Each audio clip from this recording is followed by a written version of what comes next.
How lovely so far. We've had beautiful, beautiful singing, a lovely song. Had a wonderful little sharing from Reverend Mary. And now you might think, well, we can all go home now. We've received it. But there's always more. And the more, as you know, today has to do with the spiritual community, or what Martin Luther King called the beloved community. But he wasn't the first one to use that term. It was used long before that. And he just happened to hone in on that at a time when we most needed to hear about that. And he addressed it really, I think it was when the bus strikes were in Alabama and so on, and when he was speaking to the people. And he just called us again. And you know, when somebody like a Martin Luther King or a Dalai Lama and so on, or an Ernest Holmes, states anything, it's for all of us, regardless of culture, class, or creed, or religion. You know, it's really for all of us. But he was saying that, you know, it's got to be that you and I come into this essential awareness that we are spiritual beings, as Ernest Holmes would say, and remind us, and that, as others would say, we're living in a spiritual universe for a spiritual experience. And so consequently, you and I must not cease our labor, and it is labor until it's not, cease our labor in understanding that you and I are the essential pins in the beloved community. And as Reverend Mary pointed out, our spiritual community is not the bricks and not the mortar and not the buildings and all the rest of it. It's not that at all. In fact, it's not a building of any kind. It's an energy, it's an essence, it's a power. And each one of us are aspects, are individualized orbs of that energy. And we come in community because we bring our individual orb of energy to the community to ignite with the community and unite with the community so that we can create a greater sense of the truth. It's a wonderful African proverb that says, alone we can go far, but together we can go further. I love that. I love that. So traveling alone is not going to be any great advantage to me at all, but traveling alone together can create awesome outcomes. And that's what we do. We're by no means perfect. God only knows. We just have to bump into each other and then, poof, there goes the good feeling out the window, even in the spiritual community. And that's why we keep coming, because we know we're not done yet. We're not finished. That bread hasn't come out of the oven yet. And we understand it. And then we don't berate ourselves and we don't berate anybody else. We just know, hey, I'm in formation. You know, I'm a practitioner, as doctors are. That means we're practicing. We're honing our skills. We're endeavoring to become better at what we are committed to. So patience gains all things. Patience. Now here's what we have to understand today, that each and every one of us need to know this and know it very well. Perception is all, because perception affects my brain function as a physical human being, and perception affects my spiritual understanding, and perception can change it any old which way. And you see, here's the thing, you and I are always challenged in this three-dimensional plane by means of some condition or another. Conditions happen all the time. Conditions crop up. And what we usually do in response to conditions is to worry about it, be afraid of it, get anxious about it. That's the common response. But what we are told through metaphysical teachings of all kinds, not just science of mind and spirit, And indeed, Jesus was the greatest of all metaphysicians if you really study him and get under what he's saying. That perception, if we understand it and if we work with it, can make our lives a beautiful haven, a heaven really, or a hell. Somebody needs to wake up now because there's the alarm clock going off. So who dragged themselves in here in a sleep state? Thank God for alarm clocks. Perception, my dears, that in your life and the way you perceive it and use it is going to color every single thing. It can make of your life a hell or a heaven, or just depending upon how you perceive it. Perception. It's that knowing that you think you have. And we all have knowing of some kind or another. But we want our knowing to be in alignment with the truth that sets us free. So in other words, simply put, it's not the situation that is a bother, a trouble, a fright, or a fear. It's our response to it that causes all of that through the way we think about it, through the way we feel about it, through our decisions about it. So it's never a situation that's going to floor us, but it will be our response if our response is on the negative side. So it's not that you haven't heard this, God knows how many times before, but maybe every time we hear it, we get a little bit more clearly. It doesn't matter if you've only one wheel on your wagon, your leg is hanging off, whatever it is. How that's going to work out in your life depends on your immediate response to it and your continued response to it. Oh, I loved the power that exuded in Maya Angelou. And what struck me most recently is when she said, I made up my mind clearly and deliberately that I was going to die. And after I did that, I put it aside. And then I lived my life as fully as I possibly could. That fear was gone, the fear of death, out of her. And because the fear of death had gone out of her, she could truly live. She could truly be in the moment, present, glorying in every new day, realizing I can be, do, or whatever in this day, because all good is mine to experience, and I'm not in this alone. And I came here for a specific and amazing purpose. And more than that, I jumped to it and volunteered for it, knowing I could do it, knowing I could make the difference, knowing I could leave the gift on the table. And then, of course, we come in and we suffer from three-dimensional spiritual amnesia.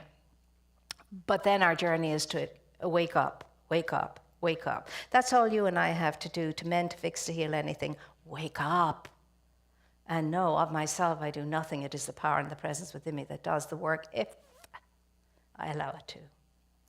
Now, it is written in the scriptures, in the world, there are vicissitudes.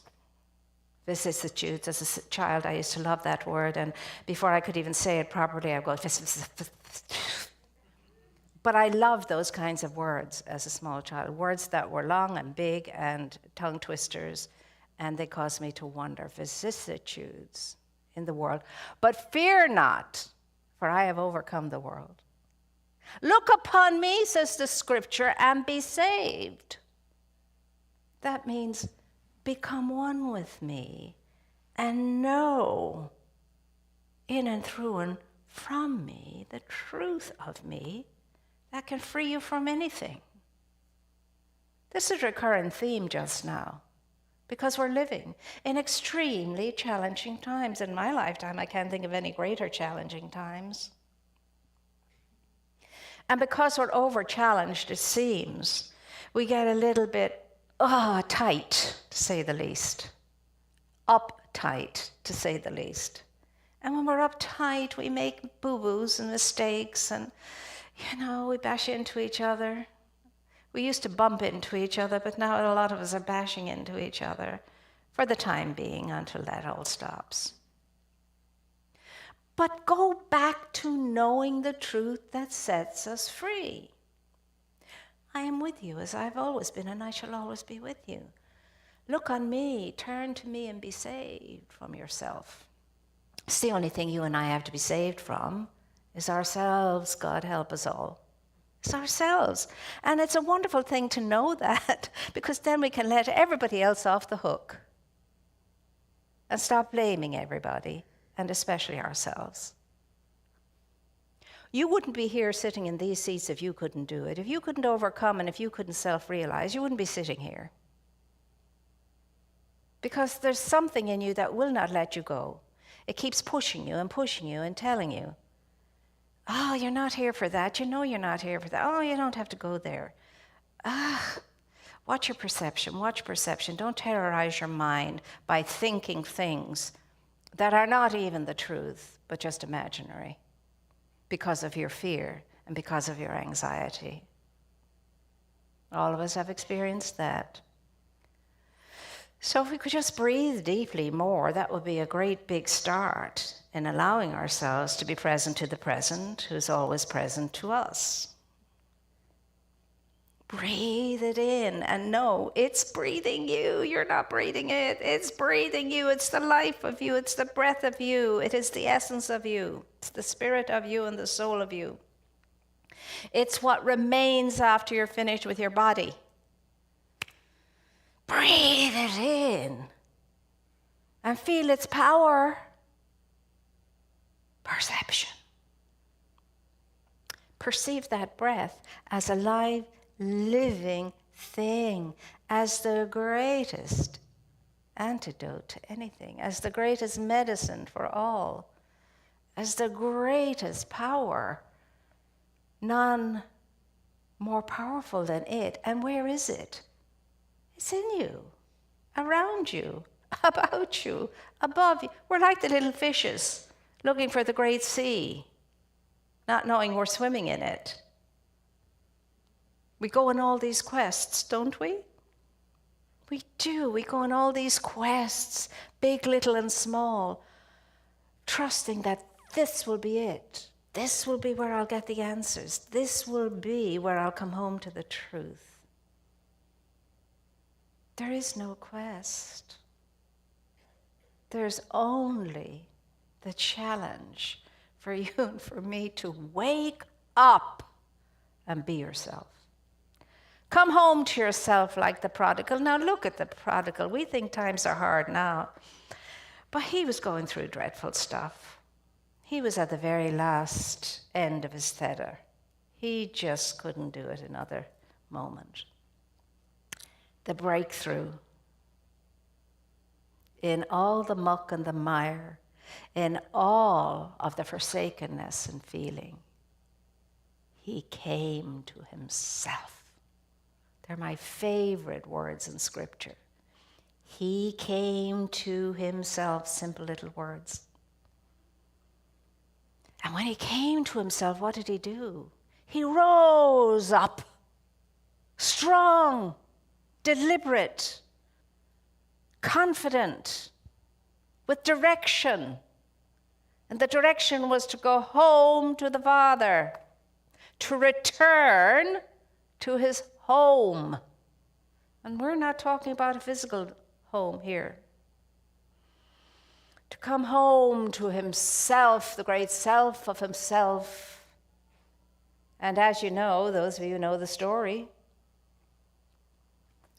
once he went home, he, like the rest of us, had all kinds of things going through his mind. Oh, I'll go home to my father. I know what I will say. I'll say, Father, I haven't been a good son. Please forgive me for all of my mishaps. And I don't even want to be your son. I'll just be happy to be a servant in your household. And the same old stuff that goes on in all of us' perspective. The horror stories. And you know the outcome was very different. We are told the father was waiting and looking all the time. Every day he went out and looked on the horizon to see if his son was returning. And ran to meet him, grabbed him up in his arms and said, "Oh my goodness me, my son whom I thought was dead is alive and he's come home."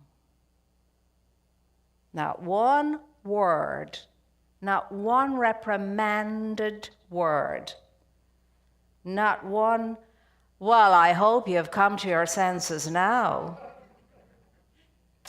I was wondering if you'd ever make it," etc. But no, go.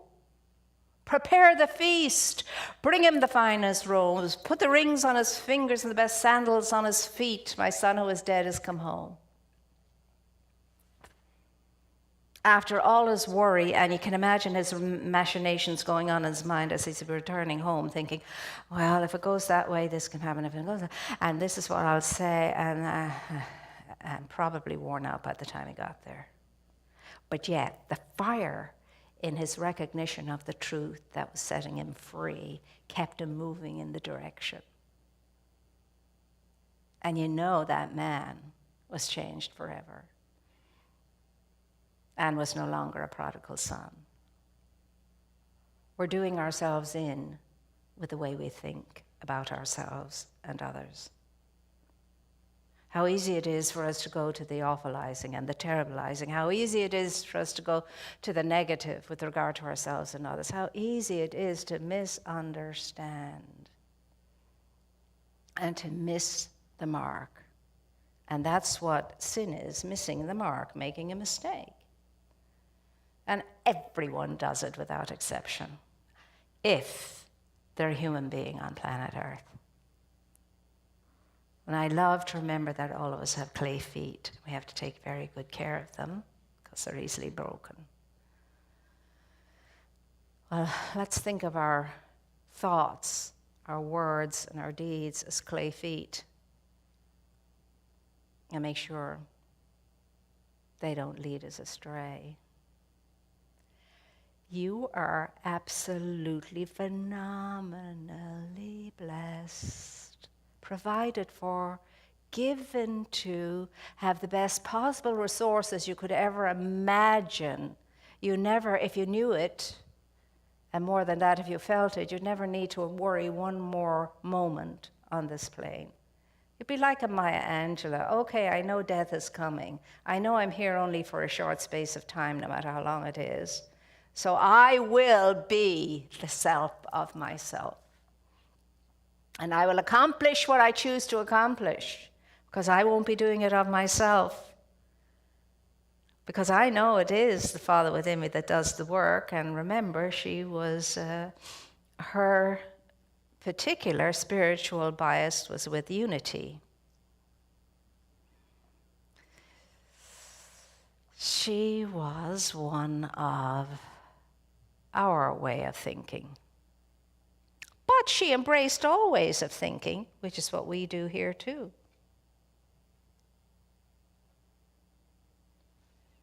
And she was faithful to that unity principle since she first was introduced to it as a young woman. What are we faithful to? What are we thinking? What do we think first and foremostly about ourselves? Do I know that I am a member of the beloved community, therefore I must be beloved?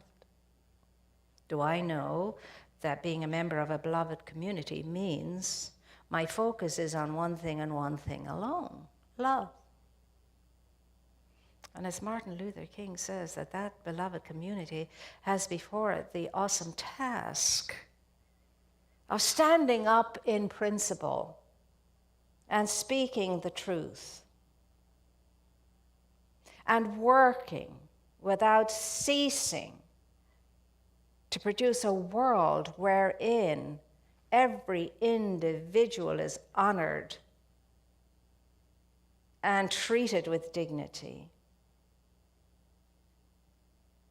wherein every individual has what it takes to to be all that they can be, to flourish, to thrive, to have a good life, and to make a good life for others. Every individual.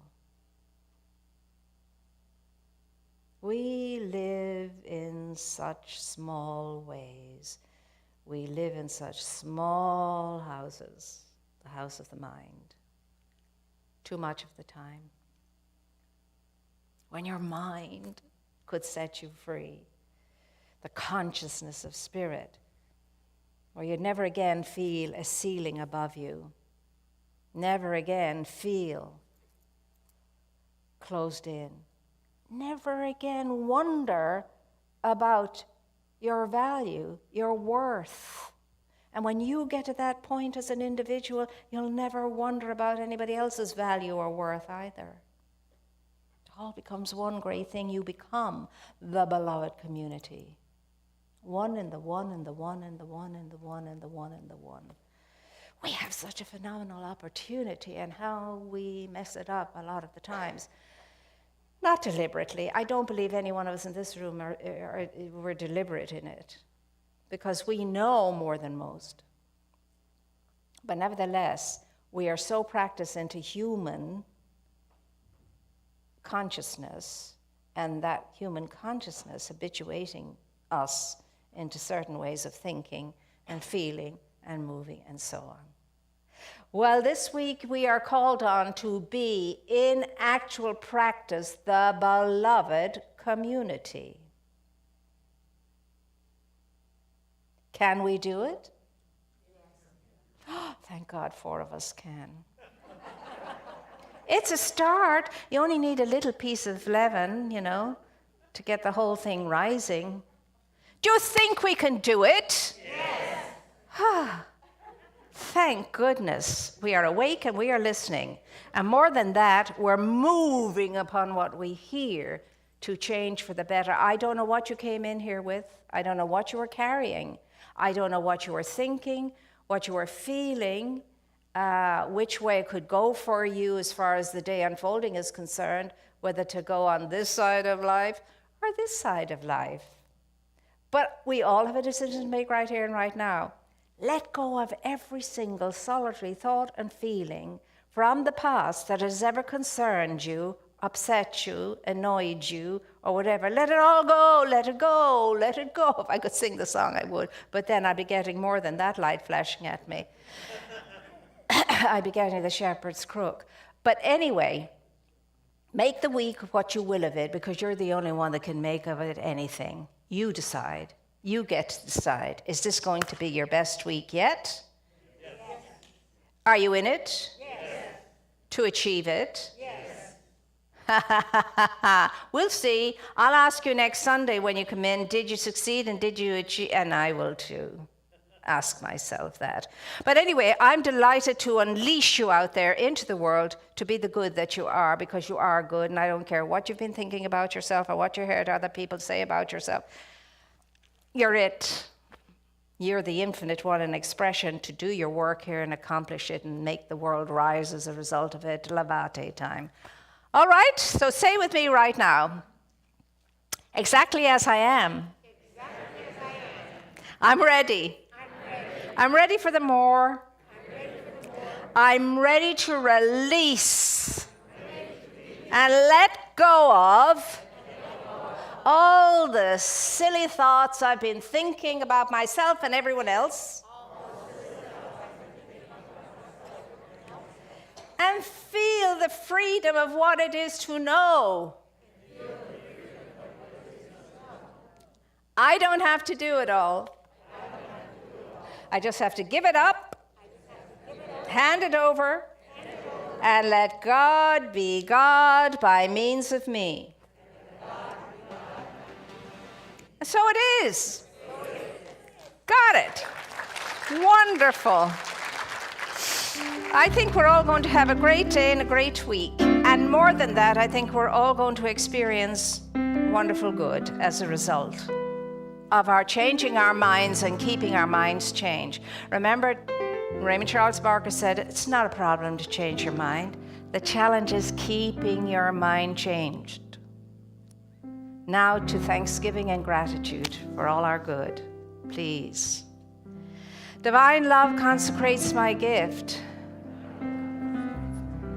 It goes forth to heal, to bless, and to prosper. All those who give and all those who receive. I rejoice in the sharing of my good, and I release my gift with love. And so it is. And now I think Reverend Catherine has something that she's going to share. Today is a very special day.